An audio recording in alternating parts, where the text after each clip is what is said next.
In our obsession with antagonisms of the moment, we often forget how much unites all the members of humanity. Perhaps we need some outside universal threat to make us recognize this common bound. I occasionally think how quickly our differences worldwide would vanish if we were facing an alien threat from outside this world.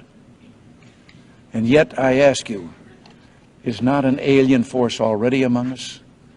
What could be more alien to the universal aspirations of our peoples than war and the threat of war? Yeah, we had, I think it was at the beginning of my second term, we had the anniversary of Roswell. You waited that long? I did. Wow. Well, I didn't. And then there's also Area 51. You remember there was a great sci-fi movie where there was an alien kept deep under the ground in Area 51? So first I had people go look at the records on Area 51 to make sure there was no alien down there. And people thought that because everybody who works there has to stop about an hour away and put on special clothing and then drive in and out. And that's because a lot of our stealth technology is made there. We know that now, but there are no aliens there. So then when the Roswell thing came up, I knew we'd get, gazillions of letters. So I had all the Roswell papers reviewed, everything. If you saw that there were aliens there, would you tell us? Yeah. You would? I would. Well, I think, look, what do we know? We know now we live in an ever-expanding universe. We know that there are billions of stars and planets literally out there, and the universe is getting bigger. We know from our fancy telescopes that just in the last 2 years, more than 20 planets have been identified outside our solar system that seem to be far enough away from their suns and dense enough that they might be able to support some form of life. So it makes it increasingly less likely that we're alone. Oh, you're trying to give me a hint that there are aliens. No, I'm trying to tell you I don't know. Oh. But if we were visited someday, I wouldn't be surprised. I just hope that it's not like Independence Day. Yeah, right.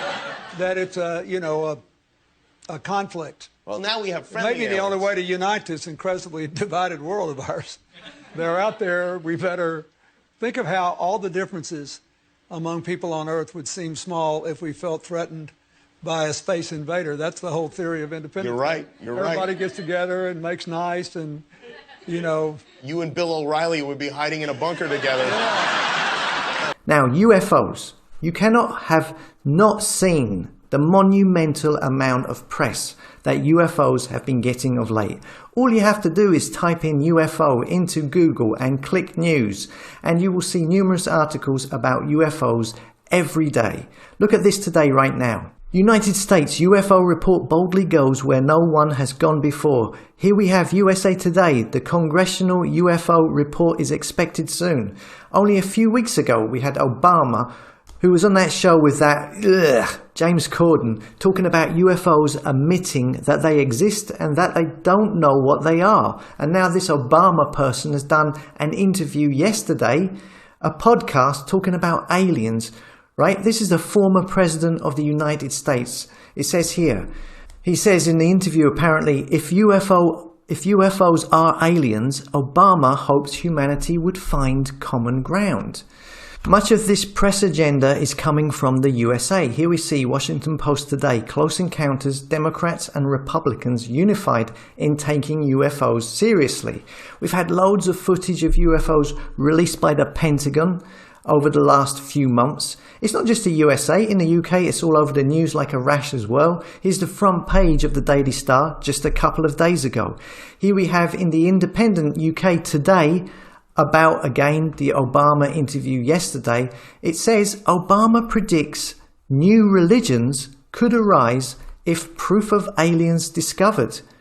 That's an interesting quote. New religions.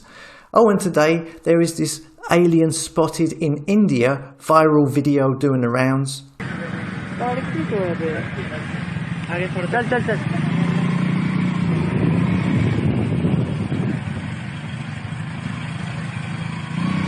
More fake nonsense, I reckon, but it's putting the idea of aliens and UFOs once again in the public's consciousness. So what is going on here? What is with this press agenda? And make no mistake, this is a definite press agenda. They have already been slowly bombarding the public with UFO stories since the start of the year, literally every day. It doesn't matter if you believe in UFOs or not. They want you to believe in it, obviously. They are up to something. You know my opinion? These people, these establishments, the fake stream media, they're a bunch of liars. They live in a world of 100% deception. So personally, I think it's a load of shite. But what are they planning?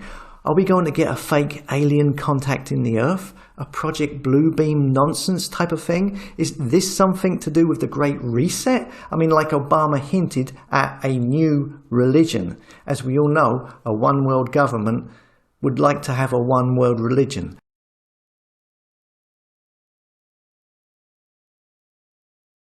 Why do such a thing and lie about it? Our own government. Your own government lies as a matter of course, as a matter of policy. The Tuskegee experiments on black men in the 30s, Henrietta Lacks. What are they trying to do? That's the missing piece. But it's not hard to imagine. The takeover of America. And then the world itself, by any means necessary, however violent, or cruel, or efficient. By severe drought, brought on by weather wars, conducted secretly using aerial contaminants and high-altitude electromagnetic waves, in a state of perpetual war, to create problem, reaction, solution scenarios to distract, enrage, and enslave American citizens at home, with tools like the Patriot Act and the National Defense Authorization Act, which abridge the Constitution in the name of national security.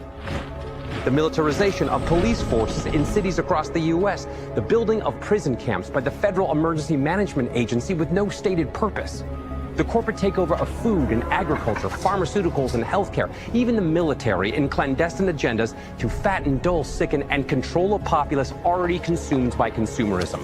And I encourage you all to go shopping more. And the final takeover begins. The takeover of America. By a well-oiled and well-armed multinational group of elites that will cull, kill, and subjugate. Happening as we sit here. It's happening all around us. The other shoe waiting to drop. It'll probably start on a Friday. The banks will announce a security action necessitating their computers to go offline all weekend. Digital money will disappear, They can just steal your money? followed by the detonation of strategic electromagnetic pulse bombs to knock out major grids. What will seem like an attack on America by terrorists or Russia. Or a simulated alien invasion, using alien replica vehicles that exist and are already in use. An alien invasion of the U.S. The Russians tried it in '47.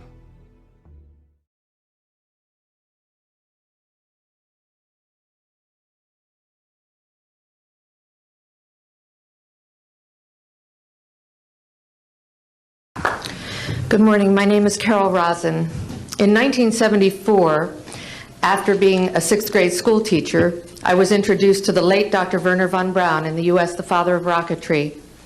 In my first meeting with him, during that first 3.5 hours, he said to me, "Carol, you will stop the weaponization of space." And I said, you know, teachers don't stop until June. He said, "No, you have to understand. This is February.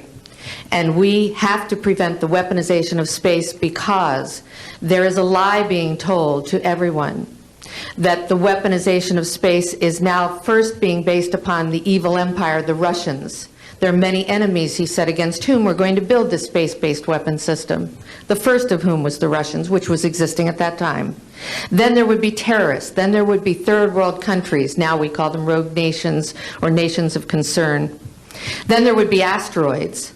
And then he would repeat to me over and over, and the last card, the last card, the last card would be the extraterrestrial threat.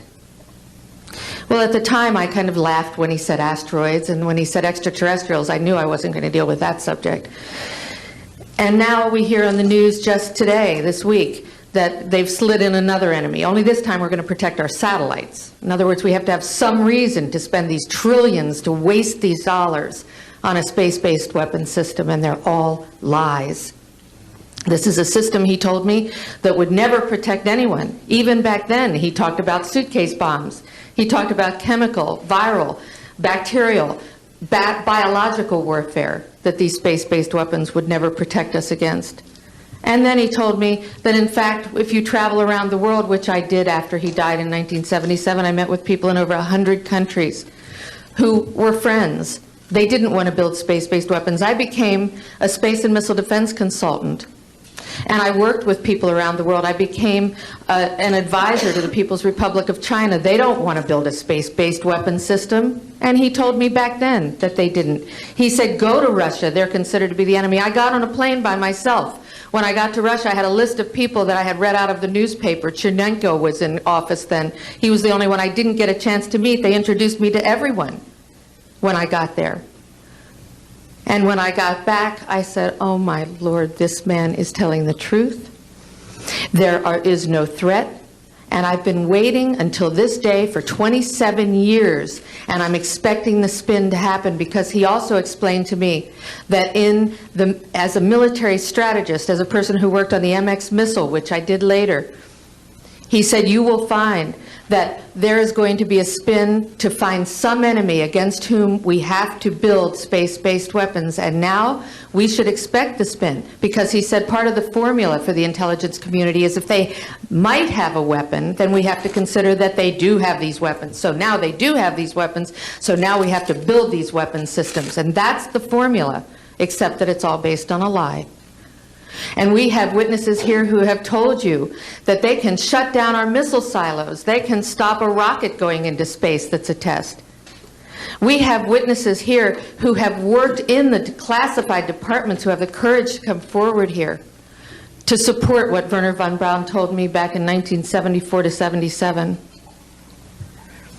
And I will testify before the Congress that when I founded the Institute for Security and Cooperation in Outer Space, which I shut down a few years ago because I didn't believe we had a chance with this huge, integrated around the world, complex weapon system, that we had any chance at all of transforming that war industry into a space industry that could provide benefits, like Dr. Greer has said, of global warming. We can end that situation of that problem. We can end the energy crisis. We can build now non-polluting technologies. Wernher von Braun used to tell me that we could have cars back then that drove around off the ground. He described this to me on beams so that we have no pollution on this planet.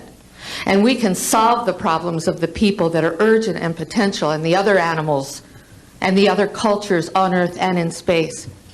And we can end the arms race without dislocating the industry jobs, without disrupting the economy, by transforming, Wernher von Braun told me, the war industry into a global cooperative space industry that will provide, he said, finally, more jobs and profits on this planet than during any hot or cold wartime, more products and services that can be applied directly to solving the problems of this planet.